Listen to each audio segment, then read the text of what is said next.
in finding things to talk to each other about. I always think some of the main benefits of a get-together like this is a bit of networking. Hopefully some of you have touched on issues of financial strategy, but I appreciate it's slightly dull, and possibly you've had more interesting things to talk about.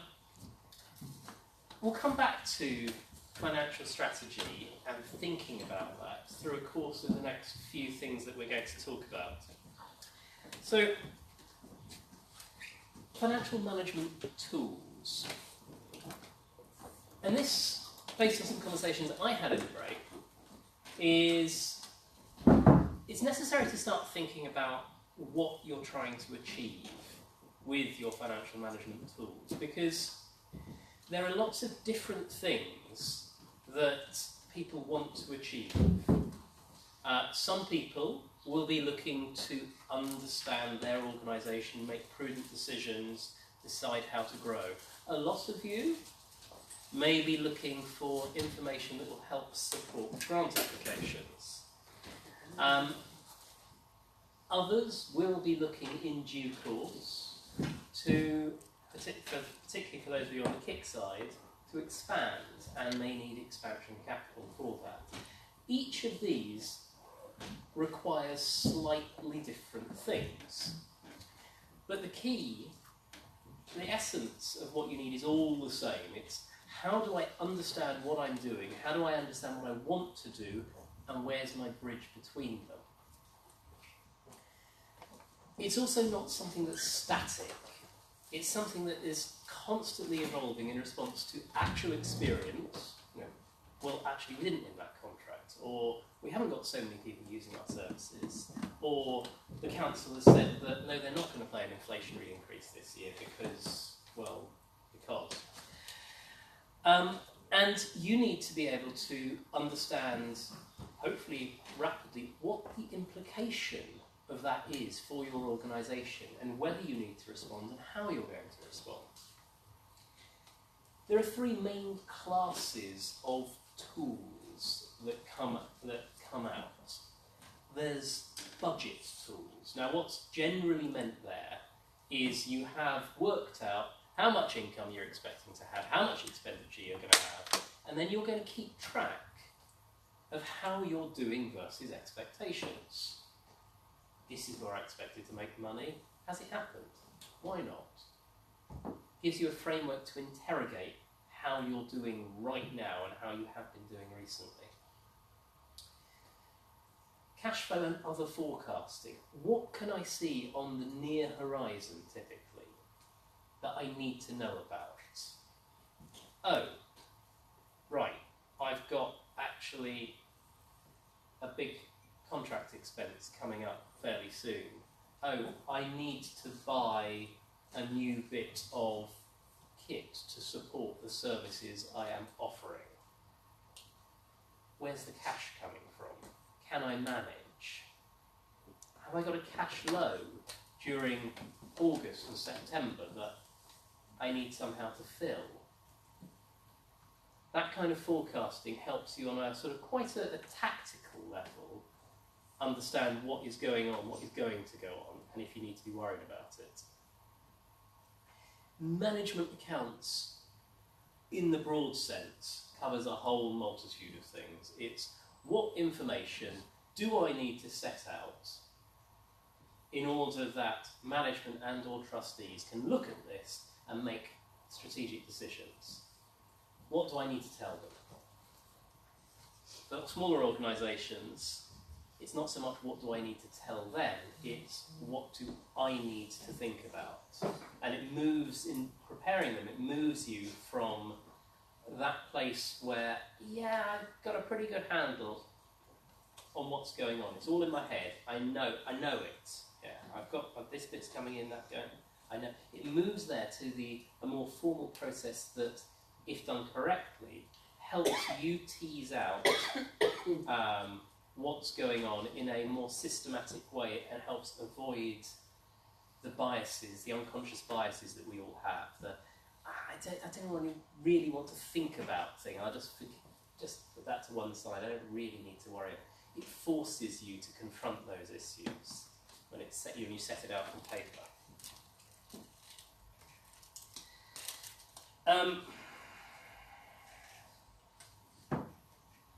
Budgets. A lot of this applies to bigger structured organisations, things where you have perhaps different lines of revenue, things where it gets that little bit more complicated. And I don't know if this applies to anyone here actually thinking about it. There's where there's a need to actually say, well, for the bit of business you run, Jim, here is your budget. This is how much you can spend, and this is how much income we're expecting from your area. May not apply to anyone here yet. And then there is a difference between what I've called business as usual budgeting. So that's things that are much more, they're part of your day-to-day, or month to month. What am I expecting to happen? You know, how are things expecting to evolve? We'll keep an eye on it to see if things are drifting off track. And then there are the exceptional things that are around strategic change, around projects, around big things that warrant having having a specific look at them. It's like, well, actually, we think for our service we're going to move from using this convenient community space that we've been using to buying our own property and running it out of there, and if we've got spare capacity we'll let other voluntary sector organisations use it. Massive change to do something like that. Needs its own budgeting, a lot of thought, transformational in some ways. And it's also typically much longer term, and the considerations that go into a longer term forecast and budgeting are a bit different because there is a lot less visibility on certain things, a lot more uncertainty. So let's flip now to a scenario. We have a local park. We call it Summerfield Park. It's lovely, very nice, medium-sized park, has a cafe in it, had a paddling pool. Unfortunately, the paddling pool has been getting a little bit worse for wear over the last couple of years. And the council have said they don't have any money in their budget at all to spend on parks, so they're not going to refurbish it. It's going to remain closed, a bit of an eyesore. The local charity Friends of Summerfield Park, which has grown from doing things like organising community litter picks and organising the occasional concert and community picnic, was asked by the council to take over the cafe and has been running it now for a couple of years and has been making a small surplus. Good, it's good. It helps them achieve their charitable ends because they've got an operating social enterprise there. But now they have this millstone of this increasingly worsening paddling pool out front, right in front of the cafe. Could be so nice.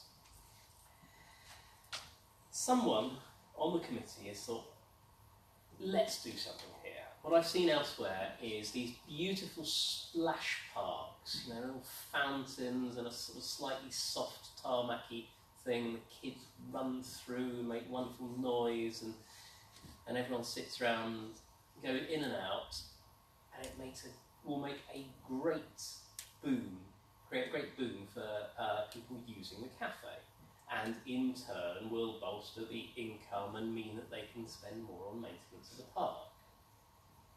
But it costs money. It's going to cost £400,000 to set this up as a proper splash pool.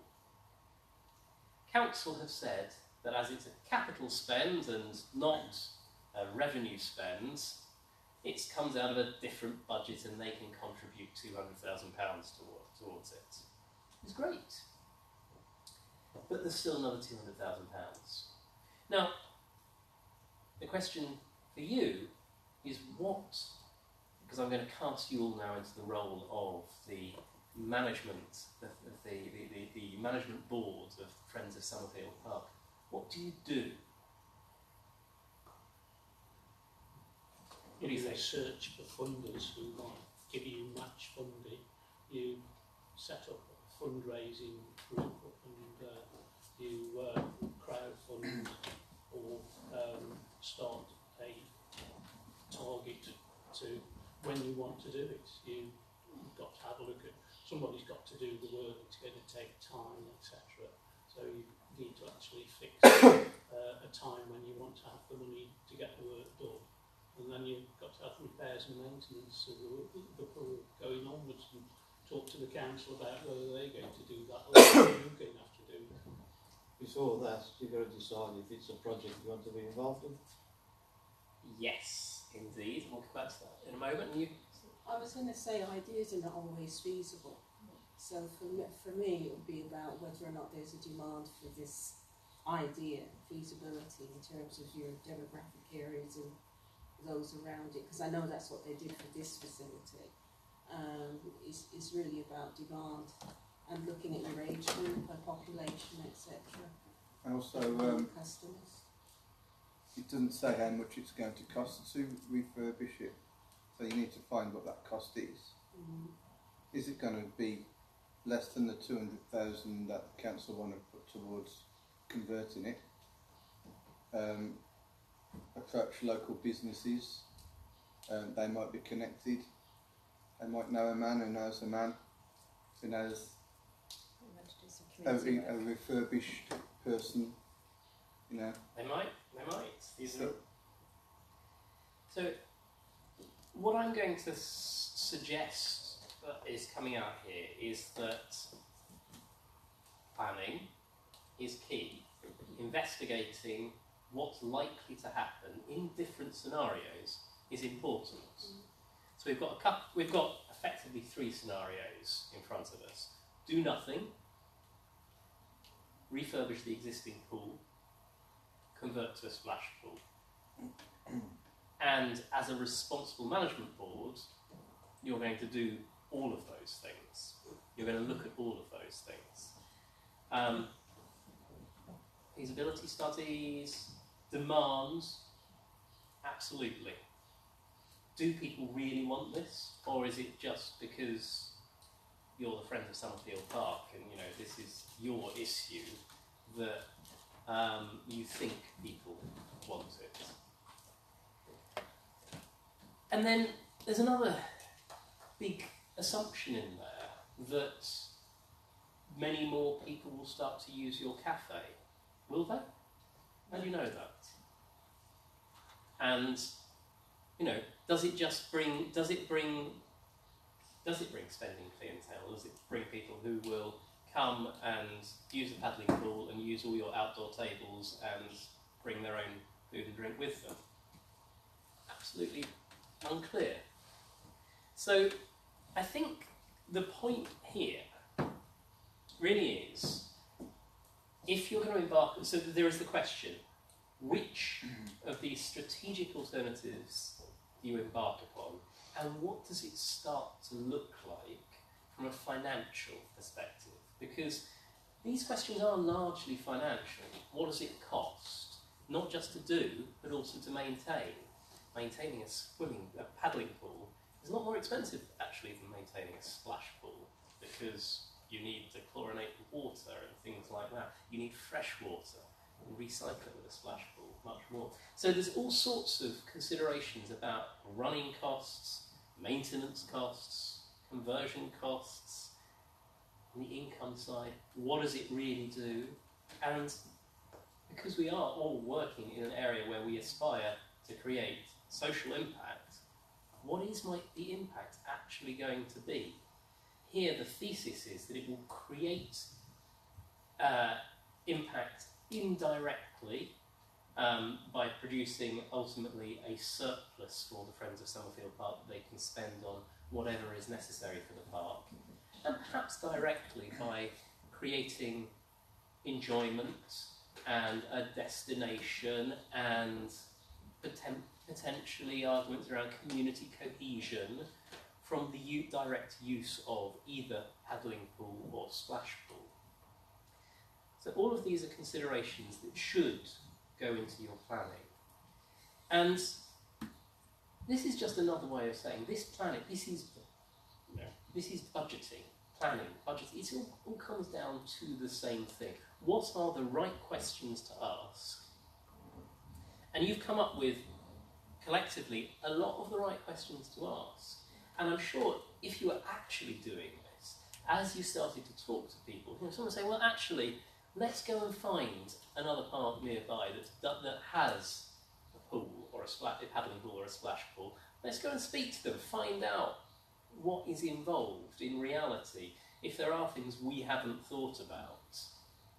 And you go out and you do the legwork and you come back and you put it down on a piece of paper or in a spreadsheet, and you go through, and hopefully someone will then be able to bring it back to the management committee and say, well, okay, I've looked at this scenario and this is how I think it can work, or perhaps it just doesn't work, who knows, or we can do this but we need to find grant funding of £200,000 and ongoing funding of £35,000 a year. We've got to have those conversations start to have those informal conversations, see if this is remotely feasible. What will the council do? Can the council be negotiated up a bit? Let's have those conversations. So when you've got these things in front of you, you start to sort of see where the gaps are. It's not rocket science, but it's the process of looking through these things methodically really helps.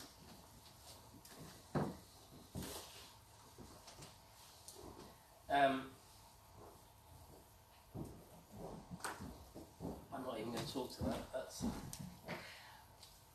In general, thinking about budgeting, we said there's project and strategic budgeting, and then there is ongoing budgeting. You need to sort of think about process a bit around those, because again, what is your purpose? And the purpose, for me, the primary purpose of these things is for you to be able to understand your own organisation. Because if you can understand your own organisation well, then it becomes a lot easier to answer other people's questions about your organisation. It becomes easier to answer those questions about, do you have financial management skills and capacity? Do you have a view of what's going to happen over the next few years? Do you have scenarios that you've looked at to consider alternatives? Do you have a plan B if things don't work out how you envisage them to? And if you've got that handle on what you do, and it's something that you actively use internally, then although that may not be what is required by a specific funder, it puts you in a very strong place to translate what you have into the form that they demand. And also, and there is an unfortunate reality that particularly for smaller organisations who are looking for grant funding or indeed some kinds of investment, at small size, you're put through a largely mechanistic filtering process. You have to be, because no one can afford the time to properly look at grant applications of £20,000, because you know what the competition for grants is like. And you think, well, how long would it actually take someone to go through my application really properly and really understand my organisation and see whether this makes sense? Well, it's going to be a few days. It's probably a good couple of days of digging in and speaking to you and that sort of thing. And maybe as the 1 in 15 gets awarded a grant. Okay, so that each grant is 30 days of work to make a grant of 20,000. Numbers don't stack up generally. So people don't do that. They put in quick and easy filters, which will look at what you provide them in an incredibly, unfortunately, naive way.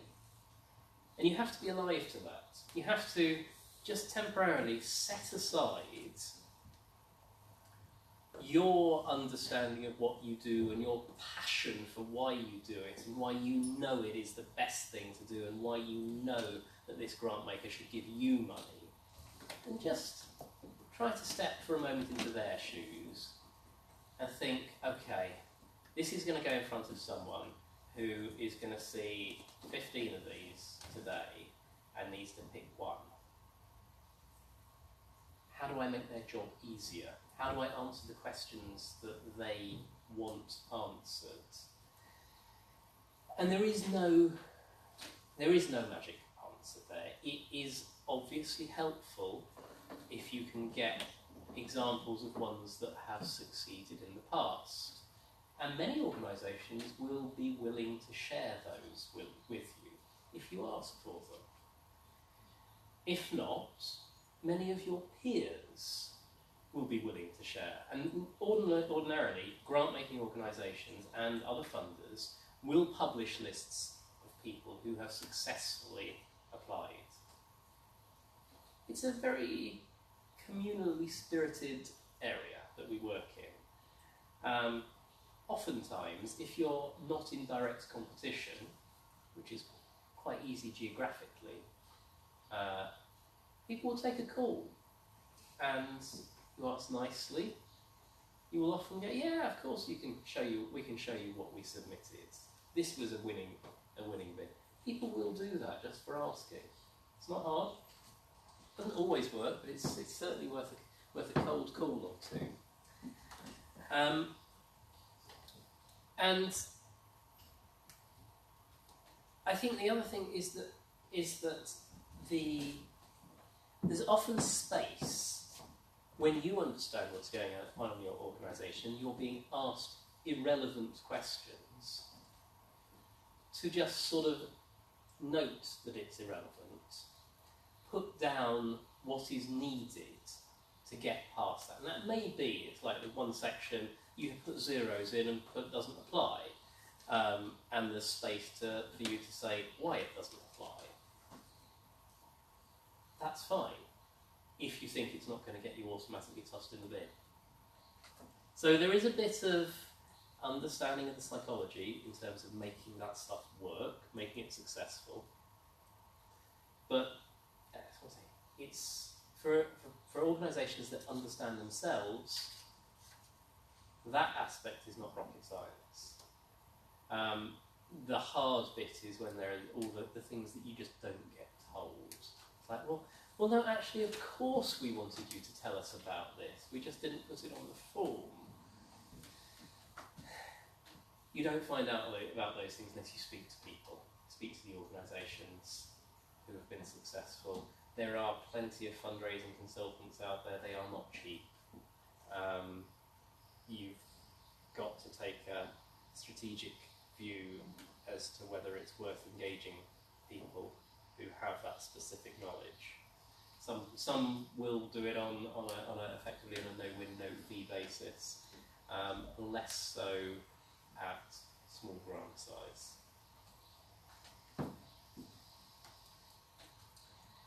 I've already talked about that.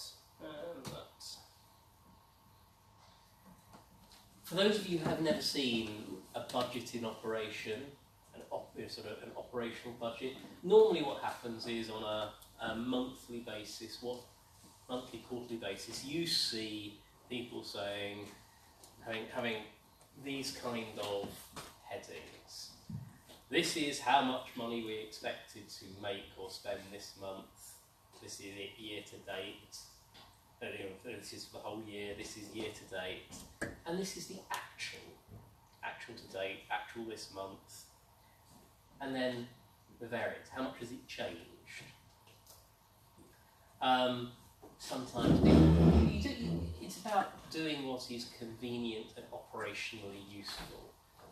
It's about asking that question: what do I need to know? Not what do I need to know.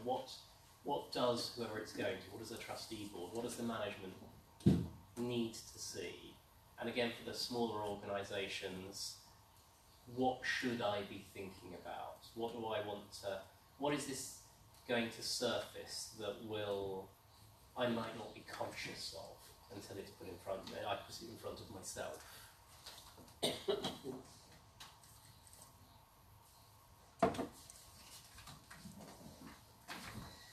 Right. Costing.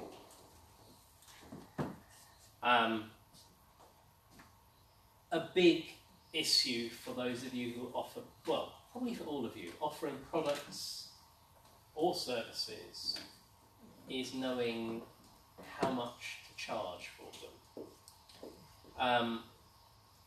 And there are always two sides to that question. There is, what are the organisations or the people who are paying for it willing and able to pay? And what does it cost me to actually deliver it? And you need to, you've got an ability to understand what it costs you to actually deliver it. You have arguably less insight into what people are willing to pay. And there is, but with the one-sided information of what it costs you, you have that knowledge of, well, if I do it at this price, am I losing money? Am I going in a downward spiral? Do I have a way out of it? So, thinking about services for an organisation, there are a couple of things that it's useful to start thinking about in terms of how. Should we pick on a concrete organisation? Is that someone to volunteer their organisation as just something for us to talk around? Anyone? Yeah, I don't mind. Okay. Yeah, I don't mind. So just refresh the group's memory as to what it is you do. Yeah, so I run a youth organisation. We mainly work with disadvantaged groups or communities, young people. We engage through martial arts, but work on personal development, life skills, mentoring, so we focus on the overall well-being. Okay. And where does your income come from? How do people pay for it? Or are you grant funded? Or So we do tap into grants and kind of government funding or different grant funding. We also sell directly to schools. Sometimes we use the grant funding to be kind of a match funding by the school, so that's a bit more complex, but yeah, so we do that as well. And then we have like a membership, kind of, as you alluded to earlier, we have like a membership boxing, which is paid for by parents. So we have kind of some free grant funded sessions in the communities, schools can pay, and we have like a membership boxing as well. So there's different strands to kind of what we do. And where do you spend your money? Coaches, venue costs, I'd say equipment as well, especially when it comes to kind of boxing gloves, because you get like a certain amount of uses out of them and they're pretty expensive. Marketing, advertising, pretty heavy on that. Yeah, I think the biggest cost if you're looking at staff and venue costs. Yeah. Okay. So in this instance, the direct costs of delivering those services are going to be the venue hire and the coaches and the consumable equipment, the boxing gloves and things like that. The indirect costs are going to be the costs of fundraising, of running management, of doing grant applications, organisational insurance and communications, all of these things. And those things largely will go, those indirect costs and direct costs, that it's useful to have those separated because you start then to understand what happens as things evolve. And that comes on to the next concept we have. I don't particularly like this the hardline definition. It's not always terribly useful, but most people go there. So let's start there. We split things into fixed costs and variable costs. Now what that means is the fixed costs are things that are there irrespective of how much you do of whatever it is you do. So in this case, even if you have no service delivery, you have no schools, you have none of that, you still have some of those core costs. You still have your management costs, you still have your office costs, you still have your insurance costs and your marketing costs. They're still there. Your variable costs, these grow as the organisational deliveries, as the organisation delivers more and more services. Yes, the more schools we have, the more coaches we need, the more boxing gloves we need, the more venues we need. These are the variable costs. Now, and this starts to matter when you're starting to think about cost recovery. A lot of things do not split neatly. For example, the more schools that we have here, the more admin that is needed to run that, to find the coaches, the more management time that is needed just maintaining those. The fact that as the turnover goes up, the insurance costs go up. So there is an element of variability in with the things that traditionally people think of as fixed costs.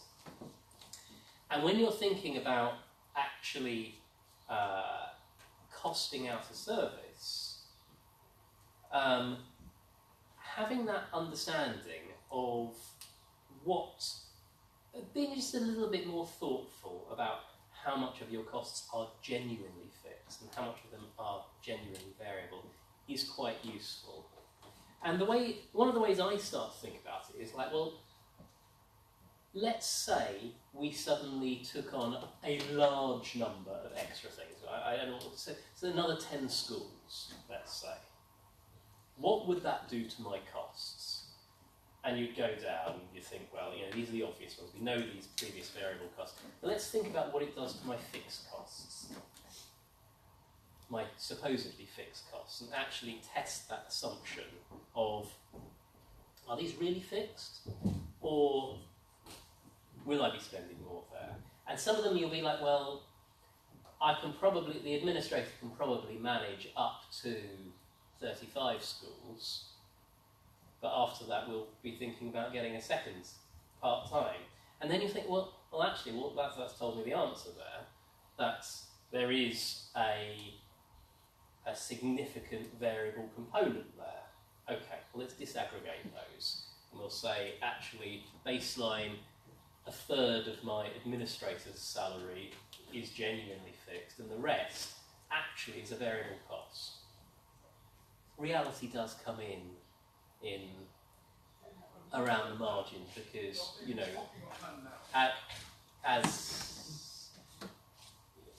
as you scale, well, I'm going to ignore that for the live tweet. We have no idea what that was, but hopefully you didn't hear any of the words that we heard.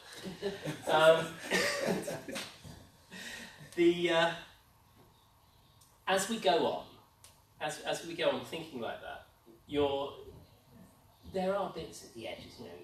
You don't actually speak to your administrator and say, can we up your hours from 27 hours this week to 29 hours next week? It doesn't work like that.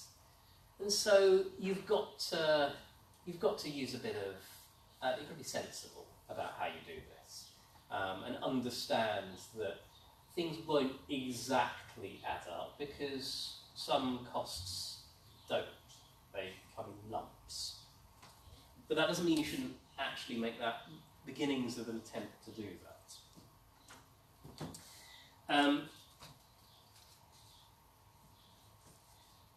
So we've touched on that. So full cost recovery. there's different ways of doing this. So after you've gone through the exercise of saying, well, actually, these are my fixed costs, these are my variable costs, and you've gone and sliced even more into those supposedly fixed costs and said, well, some of these are really variable. You've then got to say, well, when I'm costing a service, how do I do it? And there are different ways of doing that. There is the incremental cost. What happens if I run one more of these, or one fewer of these, in fact? What does that do to my overall organisational costs? And then there is the, well, if all I'm doing is running these services, then I need to apportion out all the rest of my costs somewhere, because that is my full cost of running it. Now, the problem there arises when you don't know how many of these services you're going to be running. If you've got, whatever it is, £30,000 of truly fixed costs, and you know that next year you're going to be running services in between 20 and 35 schools, you don't know whether you need to divide that by 20 or by 35. So you have to, in the context of full cost recovery, you have to make a decision as to what you're trying to show, what you're trying to work out, and then be able to articulate why you made that decision. In many cases, and the first place to go to will be based on history. Well, last year we had 20, so the apportionment last year, retrospectively, should have been this much, and we're going to keep that for next year. That's fine, except where you're expecting very big changes in the scale of your outputs, which only you are going to know because of your strategic plans and so forth.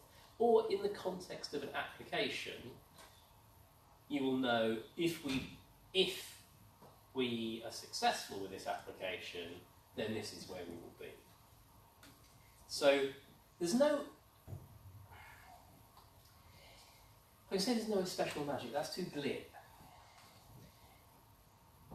It's going through this process of thinking how do things vary is quite a difference to the way that many people think about their organisations, because often you'll have these, these services, and it's quite clear what some of the direct costs are. Very easy to say, well, this is what it's cost in the past. But actually going through that exercise of disaggregating the truly fixed costs from the ones that are not really fixed, and making those assumptions about the scale of your business and how the fixed costs should be divided, there is no straightforward right way of doing it. It has to be in the context of what you're doing. It becomes even more complex when the outputs are different to each other. Yes, we're running a drop-in centre here, and we're running that. Yes, we're running a holiday club for martial arts as well as an after-school club. And you're thinking, well, how do I allocate my fixed costs, my central costs, between those two outputs that are really quite different? And again, there is not a right answer. But what you need to do is make a decision. It will of necessity be arbitrary, but you need to be able to defend it to whoever is going to be looking at it, and be willing to disclose it. Sort of like, we have got this, we have got these services. We are assuming that next year we will be running these 35 schools and 14 holiday clubs, and we have split the central costs on the basis of expected, pro rata to expected income, perhaps. That's not a silly way of doing it, and that is genuinely your hurdle for splitting things up for full cost recovery. Because there is no right way of doing it, it is about splitting things up in a way that is defensible. That someone isn't going to turn around and say, that's ludicrous, why did you do it like that? The reality is that how you do that is domain specific. So it will be different for each of the organisational types that you have here. But hopefully you will know, because it's your organisational speciality, what is reasonable. And one of the key tests is, if you explained it to a friend, would they say, why are you doing it like that? Or would they say, yeah, sounds reasonable? That is your hurdle. It's not a very high bar, but it does take a bit of thought.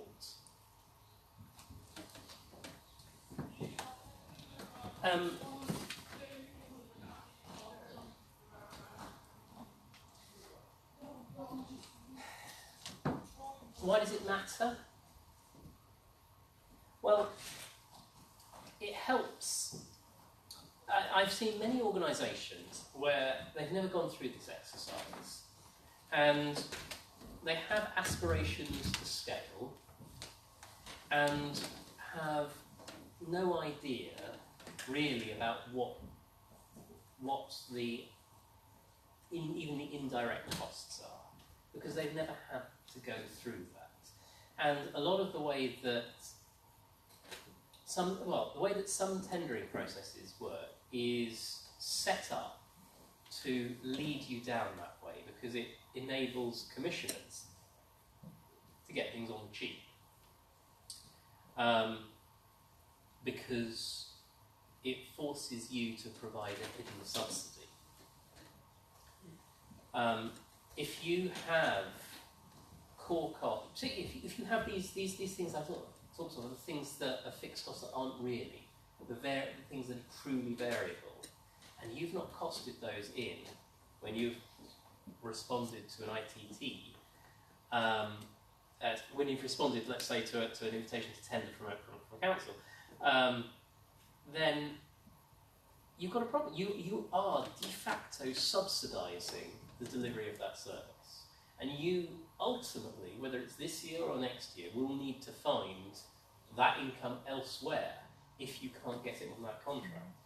And this can really hamstring an organisation. For most organisations, unrestricted fund who provide services, unrestricted funding is quite hard to come by. It's very precious. And the more that you take on restricted projects, the more call there will be on your precious unrestricted funds to support your contract work. Now, you kind of have to make a decision, ask that question of, do you want to do that strategically? And it is a difficult thing to think about for many, particularly charities, less so for the KICs, because you have your charitable objectives. I say not the KICs because the community objectives are normally cast much more widely. But with the charities, you have your charitable objectives, and they are generally things where people are trying to be truly impactful. And people get into a mindset where growth is everything. Now, if your growth becomes at the expense of your unrestricted funding, then your delivery against your charitable objectives becomes only what is available to you under contract. So you cease to be masters of your own objectives, and you become subservient, effectively, to the people who you are responding to tenders from. They are now saying, this is the service that is we want delivered, which will produce the impact that we want, and it's going to use your unrestricted funding to subsidise it. And the more you go down that line, you're like, well, actually, we have no cash left to do what we think is right.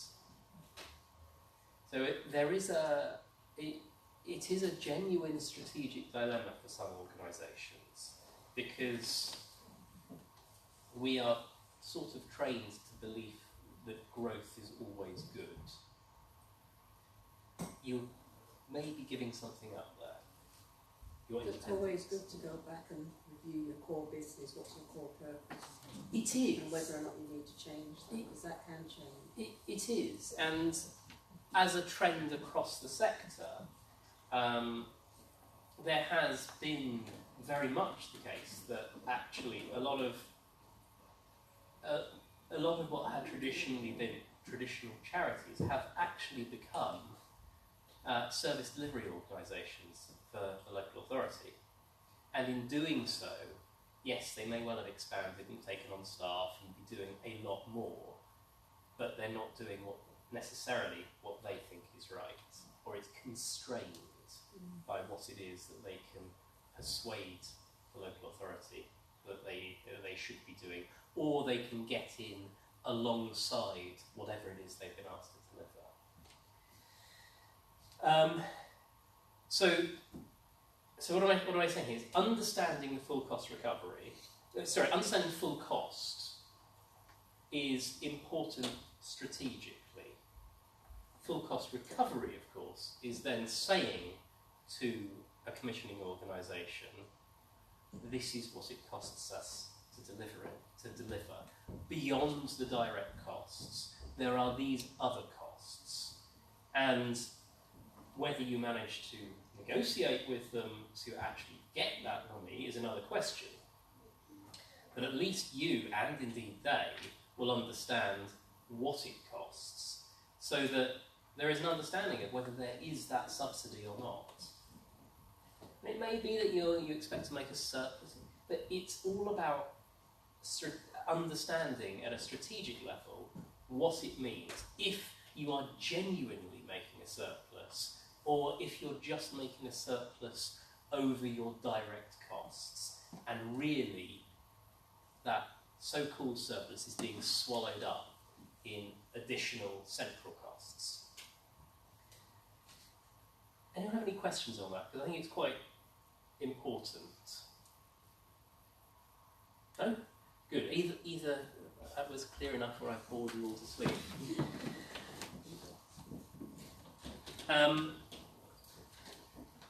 What I haven't talked about there is that sometimes these things change a bit. There's a couple of related concepts. Concept of break-even. How many of my services do I need to deliver at a specific level of surplus in order to reach break-even? So I've had the conversation with the local authority, and I'm not going to be able to charge more than this. What does that imply? Well, just roughly, that means that I'm making a small surplus on each of these outputs, and in order to be able to cover my core costs, I need to, let's just do the maths, I need to be running at least 22 of those. Any less than that, at that level at that price, and I'm going to be structurally loss-making. Any more than that, and I will be making a surplus. Now, the maths isn't complicated on that. Once you've gone through that exercise of disaggregation into your true variable and your fixed costs, because it's really, well, this is where I can price it. This is what it costs me. That is the incremental surplus from that one delivery of one output. How many of those do I need to cover my fixed costs? Divide one by the other. It's not, that's it at its core. Now, again, reality bites and things sometimes change, and there's this phrase that you sometimes hear called economies of scale. You have to be aware of those. For most service organisations, though, there aren't that many economies of scale that suddenly feed in if you're thinking about things with a truly disaggregated fixed and variable costs. You don't get economies of scale on staff. You offer more on direct delivery staff. You need another coach to cover a school, they're still going to have the same cost as the last one. You may get some economies in other areas, so insurance, for example, it doesn't go up each time you have another. Although it does go up a bit as your turnover increases, it doesn't carry on growing in a linear fashion, growing in line with the number of things you have. It does sort of tail off a bit. But for service, and it's a big difference between services and goods here. You don't genuinely have many economies of scale. Should be, things differ from organisation to organisation. You should be aware of it and sort of think about it. Does it start to matter? Maybe, maybe not. Maybe actually going from Microsoft Office volume licensing from 10 to 50 does make a difference. Generally, though, I would say it's not going to apply to most of you. Worth thinking about it briefly, but don't spend too much on it unless an initial filter makes you think that matters to me. Can I just go back Yes. to full cost recovery? So, because I thought this was part of it, then if I can. Well, great. So, for example, how you've got this yes. detail, and you've got examples of balance sheet, income, expenditure, etc., etc. Do we get examples of a full cost recovery on a spreadsheet or something, so we can see how the calculators are being moved on one side of the fixed costs against what we can put down as a full cost recovery? I don't have a spreadsheet to hand, but let's take this. Actually, it's a good example. Let's take this as an example. And let's just think about one or two of the things on here. Let's flip to page 24. Now, broadly, on the resources expended, there's the cost of charitable activities, and these are, as you observed, these are mostly staff costs. These will, by and large, grow in line with the number of residents of the care home. They're truly variable. Then we have things that are, you look at the others and say, well, are these truly variable? Are these truly fixed or not fixed? And you look down and you think, well, medical officer and locum fees, variable. Provisions, I assume that means food. I don't know actually. If it is, that probably is also variable. It grows with the number of residents. Surgery, dispensary and therapy, variable. Then you get things like audit fees. Mostly fixed. Audit fees tend to go up in line with turnover, so a little bit of it will be variable. You go through vehicle running and travel costs, but it depends what that's actually for. You need to know the organisation. Hospital repairs and renewals, probably fixed. Domestic and kitchen repairs, probably fixed. And you sort of go through property maintenance. Well, it's probably fixed. I don't know. Probably don't have a lot of property maintenance that comes from the care home residents wrecking the place. Possible, I suppose. But you'd go through each of these and think, well, how do we is this one disaggregate? Now, the way this is set out, it's actually quite easy to go through. So laundry and cleaning, almost certainly variable. And others get a bit more complicated. So computer costs, Well, that's probably a bit of both. Bank charges, probably a bit of both. And you go through, but when it's disaggregated to this level, it's not that much of an effort to sort of say, just with common sense, is this genuinely fixed, or is this a sort of crypto variable cost? We can do it for almost all of these without really knowing anything much about this particular charity. For you, doing it for your own organisation, you should be able to do it much more easily, much more readily, if you've got the information disaggregated in this kind of, in a usefully disaggregated form. And that goes back to the financial management we touched on at the start. If you've lumped everything into office costs,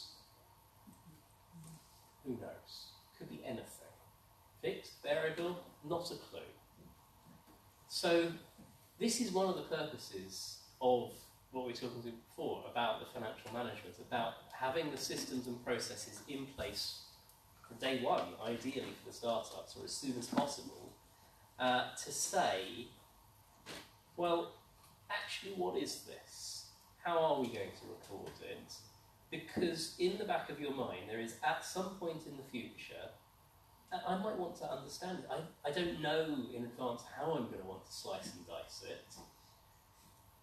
But having the information with a little bit more granularity, a little bit more detail, can really help down the line to be able to answer these questions. So very roughly, Yes. if you had 10% more work, you could add 10% on top of your variable costs, very roughly. Yes. Yes, indeed. That's right. So, in this case, probably I don't know to what extent they are running at capacity, but they may actually want to say, what happens if we lose 10% of our residents, rather than, because they will have an actual cap, depending on the physical space they have.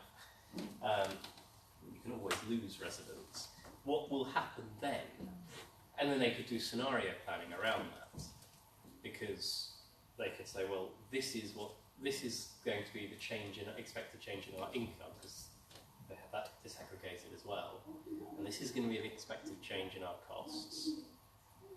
Oh dear, what are we going to do? And then it suddenly becomes apparent to everyone, whether that be a grant funder or management board, that this is an actual key risk to the organisation. Now, if that's a key risk there, well, and you're going to a grant funder, you've now got something that you can put in front of them and say, we need grant for marketing, because if our number of our residents drops by 10%, this is what we project it will do to the organisation. It's going to create a loss of making it up £130,000 a year. And we think that we can avoid that happening if we have a £15,000 marketing expense. Can you help with grant support for that? And it's a very specific dialogue there. It's we want this grant there to avoid this specific existential threat that we have identified through our financial management. May not be relevant in all cases, but it's the sort of thing you think, well, actually, I could imagine that. I could imagine having that conversation. Any other questions on that? Yeah, I'm still listening. Can anybody else give an example of how you would implement full cost recovery in your organisation? Just a simple example. Sharon, when you said that you put 10% on the variable costs, for example, just a rough thing, isn't that the same as inflation? It's not the same as inflation. No, it's not, is it? It's So that we've got an thing answer about the here. breakdown of. It's that thing about the breakdown, isn't it, of every cost, the direct costs, the variable costs. So it's not static. So if you suddenly, like So- you say, Jude guy was talking about being in school, and he's got the people who are going to deliver the school programme, and it's the time in school, so you can identify these as direct costs. But if you don't allow for your Expansion.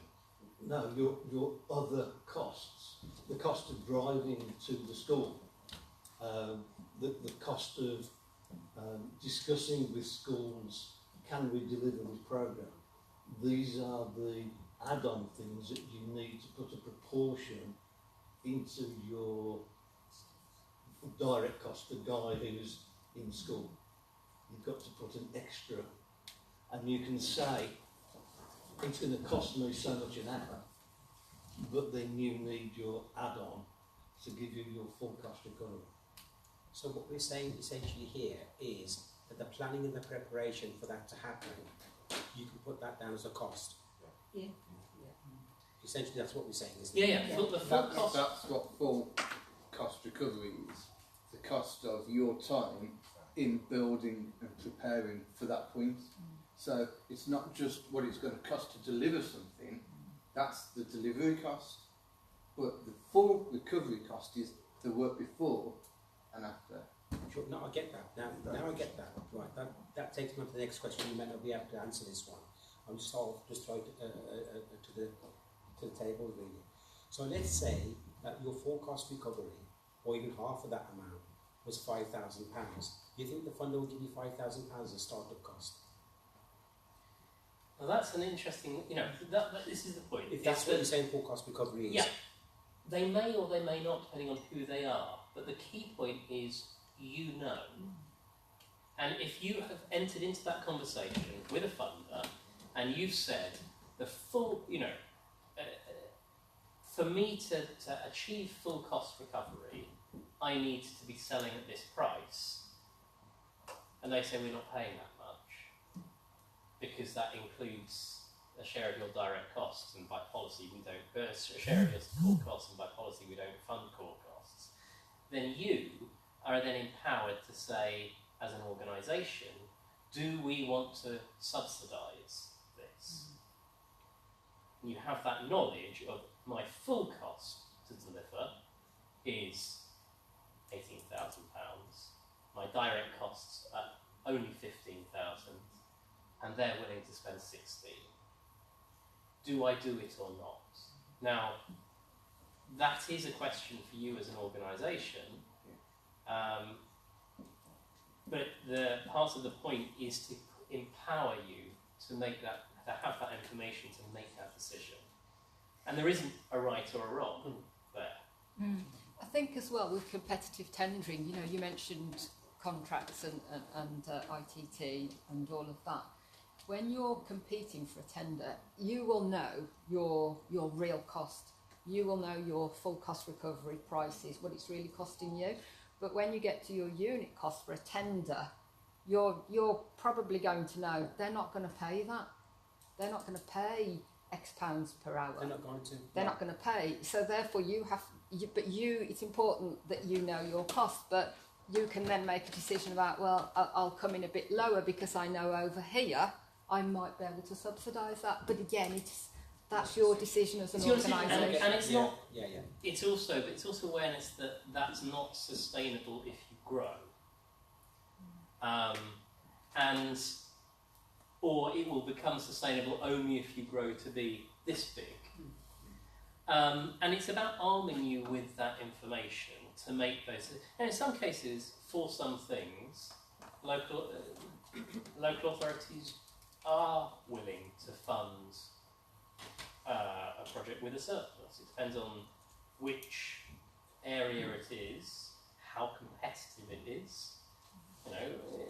Whatever, delivering substance misuse, actually it's normal for the substance misuse services, it's normal for there to be built in a surplus percentage of this much, and actually in assistance for homeless people, it's actually costs me money to deliver the service in general, but for those who have high support needs, I can make it back because that's a specialist service and there's a premium.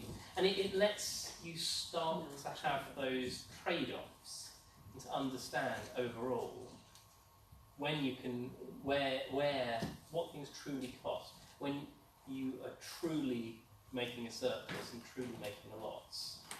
And it's up to you strategically then to manage that and decide, well, actually, I'm willing to do this here because it's a relationship thing, and if I don't provide this service here, then I'm going to lose this big contract that I make a surplus on. Or whatever. There's lots and lots of area-specific things. It depends on what's happening with your organisation and the relationship you have with your funders and the competitive landscape and. So there isn't a one-size-fits-all answer, but there is a one-size-fits-all information requirement, which is to empower you, your management board, your strategic oversight, governance, to know what things cost and when you're subsidising things and when you're not. A lot of it's strategic as well. You might actually go in and know you're not going to get full cost recovery just to get your foot in the door and looking forward to have future relationships. That's right. Yeah. Yes. Yeah. And there's a balance always that you don't want to bet the farm or blow yourself out of the water, because quite often over the recent period you've seen people who've gone in and undercut everybody else for a tender, then actually ended up collapsing. And, Yeah. you know, for example, Carillion. So, and that happens. So It happens in the voluntary sector as well, yes. yeah, as a charity, you might go in and say, well, we're doing this with another charity that has laudable aims like we do, so we'll do mates rates. But if we're going to do it for the Wolves, they've got, they've got billions coming out of there. So we'll charge them. We will put a supplement on top of that to subsidise the stuff that we're doing for the charity. Shall we just, maybe aim at yourself really, and advise somebody really. So let's say an application comes in, it asks you to put down your full cost recovery. But do they? Yes. This is why I'm asking the Oh, question. they do. Yes. Okay. Yeah. This is why we're here, really. Yeah. And want more detail about the full cost. We attended one of these before, and there were samples on spreadsheets. When you put down your full cost recovery, there were columns where you actually put that down, Yeah. and you worked it out with formulas, and you moved it all from, say, column A to B, Yeah. and then that's how you recovered your full cost. Yeah. There's like a systematic formula you would have to follow. Yeah. So that, maths, it just adds up. Yeah. That's your corner there, really. But what I'm saying is, now in applications, asking you to work out and give examples of your full cost recovery. Yeah. Which is a really positive step. Yeah. Because it implicitly, by asking the question, you're an organisation is saying that they'd be willing to fund it. Otherwise, why ask that question? Yeah, it's the same thing. You wouldn't put down full cost recovery if it wasn't in the application, because it just costs you that much to put the application together. You might need to do your homework, you might need to do some research, and you need to build up a relationship with different people at certain libraries, archives, or wherever you're conducting your business from. That just doesn't happen when they say you can start your project. So all that takes time. Yeah, I think it depends on the funder and the application. Yeah, so what I'm saying is then you have a choice of to put it in, but if you don't, are you penalised against not putting anything in that full cost recovery? If they ask for it, I would complete it. If they ask for your full cost recovery. Yeah, but whatever you put in, you're not guaranteed they're going to fund your whole project anyway, Sure. So put it in and let them decide. But if it categorically says don't put it in, then don't put it in. Yeah. Otherwise, But that doesn't mean don't calculate it for your own purposes. Yeah. But what they fund is what they fund, and Sure. you don't try and second guess them. If they're explicitly saying don't do it, don't do it. If they're not explicit, but they err on the side of not funding that kind of thing, then you've got a choice as to whether you stick it in or not. But otherwise, put it in, and then they decide whether they're going to fund the whole project and all those costs or not, I wouldn't tie yourself up in knots about it. No, it's just because like this has been going on and on and on now. It's the first time I've actually seen it in an application to say put it in and provide calculations for it. Okay, so you just have a costing of what it's going to cost, your time or whatever, and put it in. Yeah, no, that's straightforward now. But the confusion is here. Before there was a calculated way of putting it on a spreadsheet, and there was a set formula. And I can't remember if this was before your time or not. And the way the accountant had explained it, there was a formula to actually work it out. You don't just put down figures, and this is where the confusion is now. Okay. So let's say it took us 2 months and it cost us £2,500 to put that together because of costs and travel and whatever it did. Let's put down £2,500. They won't just accept that. You need to put down how you worked it out, and that's what I'm saying. There's a specific formula to actually calculate that. And is that within the program that you're using? So like Excel. Yeah, it was done through an Excel, but they explained how to actually go about doing that. So I'm just going to lean on There's this some one. confusion now Yeah. on my part. Yeah. That's all it is. Yeah, otherwise, if it is as though it's a quite clear cost of say £2,500, and it took you 2 months, 3 months, 4 months to do that, we'll put that down. But then they'll want costs of how you actually got there, and that's quite straightforward. Train tickets, access to museums, refreshments, time, consultancy, paying people. That's quite straightforward. And if that's all full cost recovery it is, there's no problem. But I don't think it's as simple as that. I don't think So there are, I would say, two related concepts which confusingly sometimes get given the same name. There is full cost, which is sometimes also called total cost, which is related to a specific project. So that includes the costs of setup, application, initiation, perhaps anything around monitoring, evaluation and learning that happens afterwards, and reporting. The total cost of the project beyond the direct delivery. And that's sometimes called total cost and sometimes called full cost. And then there is the concept that is more common in this space of full cost, which in addition to that project-specific piece includes a share of core costs. And that's what most people, I would say, understand by full cost and full cost recovery. It's unfortunate that what would also, it'd be called, so it's sometimes called, what you're describing is more called the total costs, and it's a ridiculous linguistic distinction between a total cost and a full cost, and people are not always consistent in how they use it. But there is that distinction to be drawn between the total cost of the project and that plus an apportionment of central costs. So yes, I would say if you are asked for it, spend a moment to think what they are asking for, which of those they're asking for. Be ashamed to rule yourself out by answering the question, a badly worded question in the wrong way. Yeah, exactly. But that's usually where they've got funding register that you can have a conversation with. Indeed, they almost always there's a please there's a email or a phone contact for questions of that nature. Okay, I'm just going to move on briefly to go back to touch on social investment actually. Since, as I sort of introduced, that is where my key area of expertise is, and hopefully some of you will become of a scale where it becomes relevant.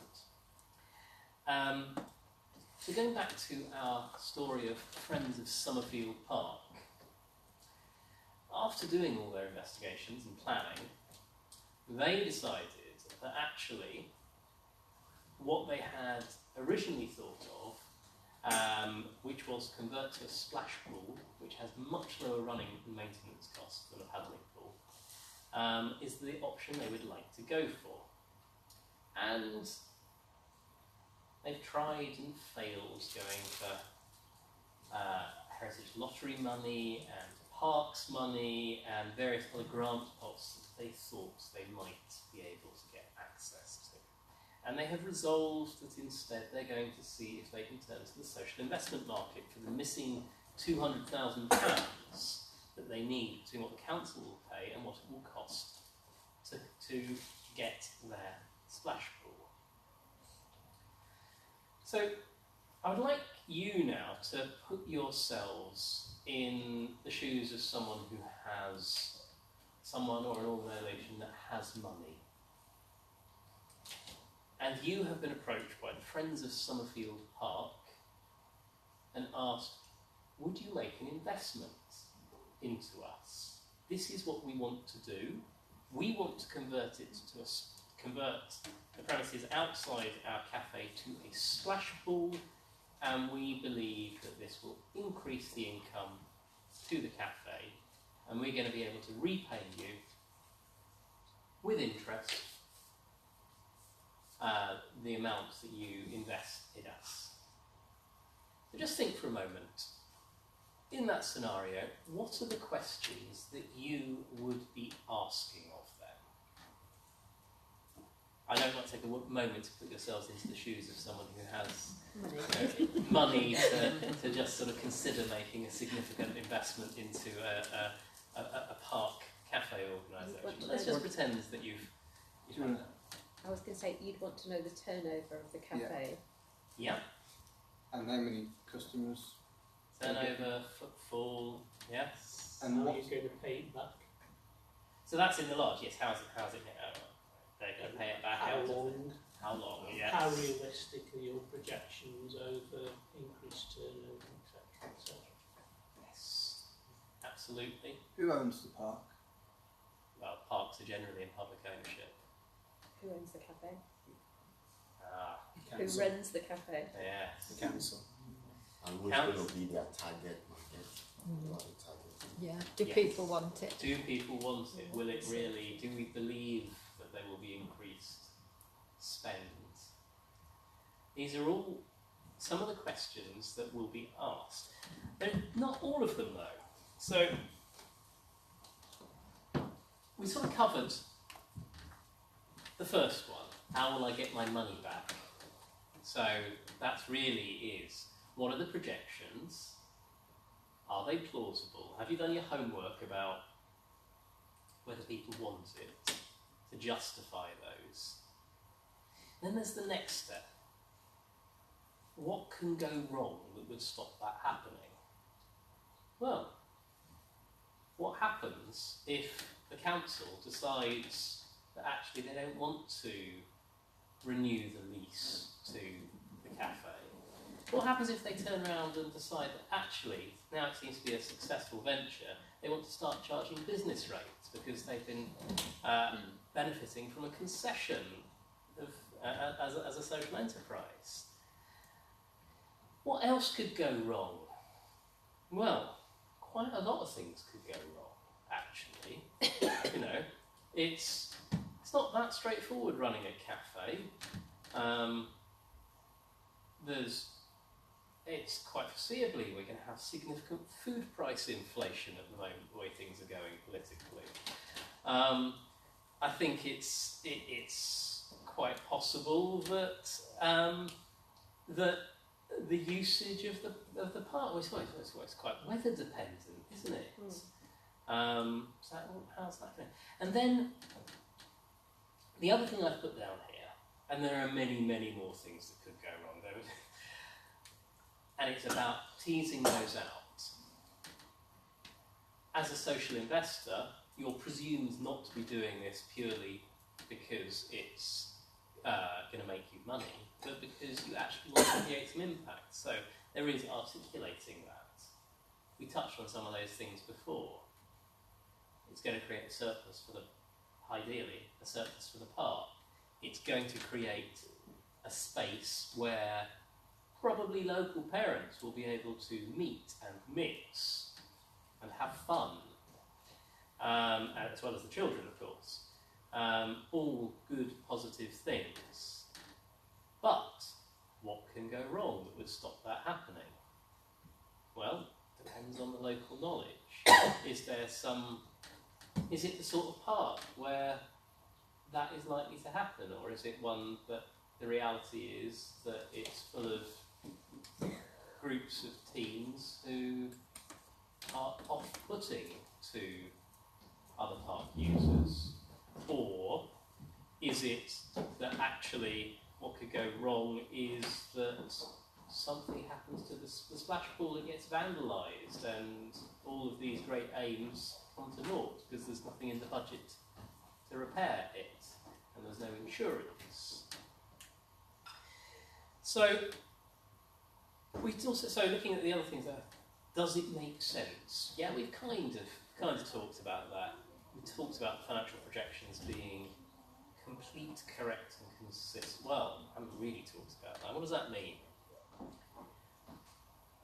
In a projection, you're asking various questions. There's various ways that a projection can be wrong.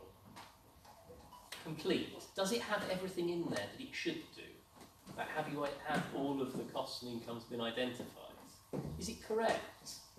Well, there's lots of ways people make mistakes in forecasts. From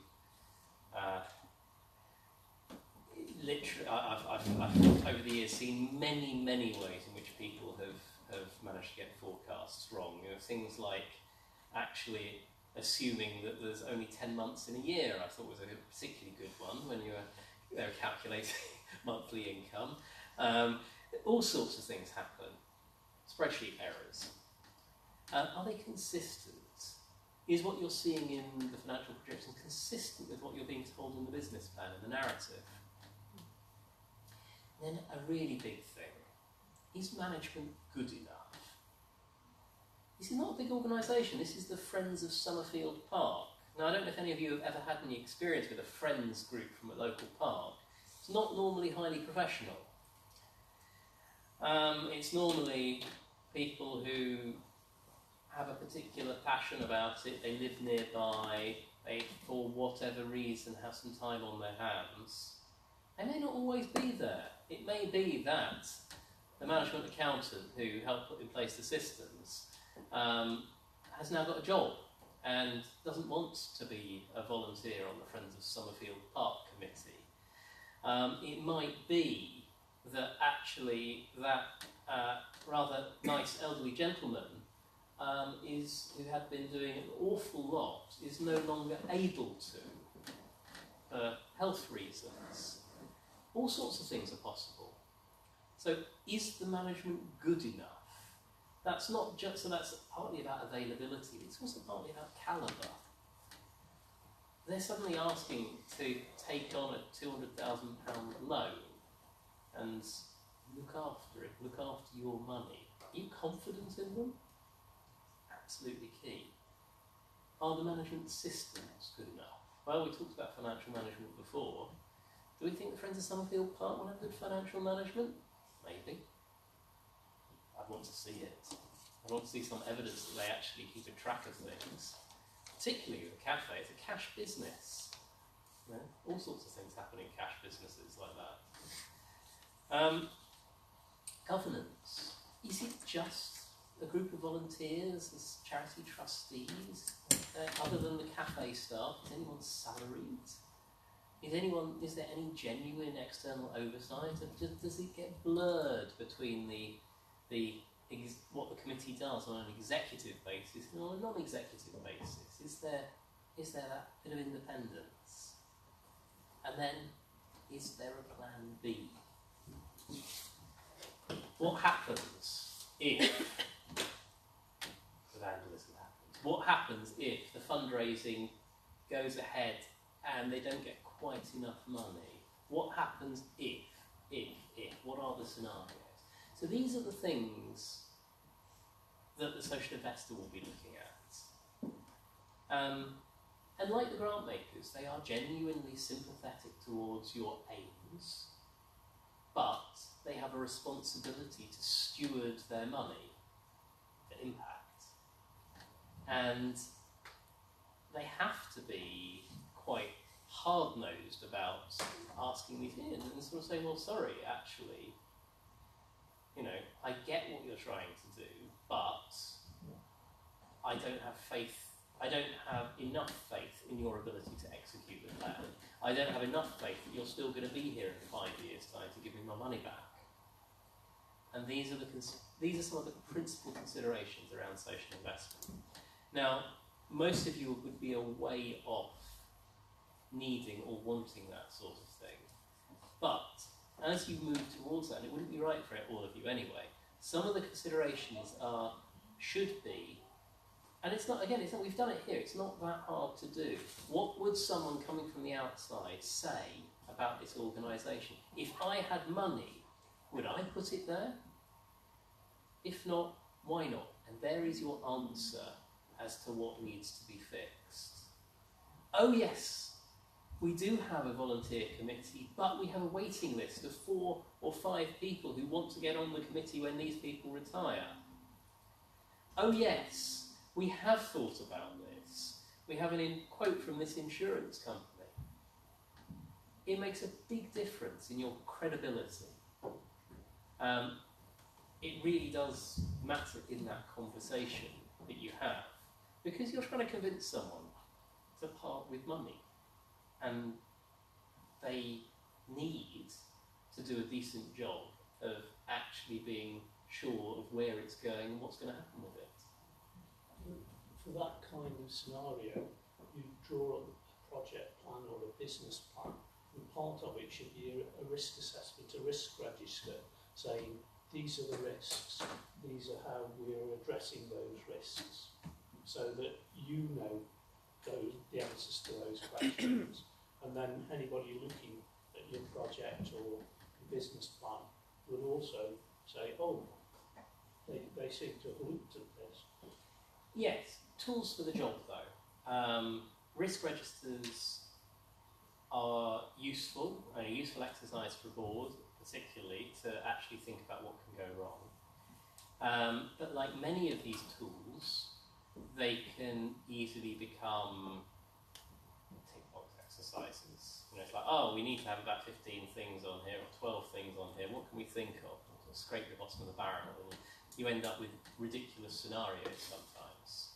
It's like, okay, park floods, but you're on top of a hill. Oh, right, yeah.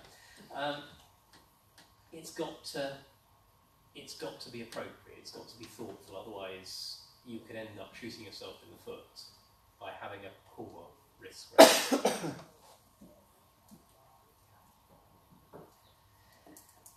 Any other questions for me?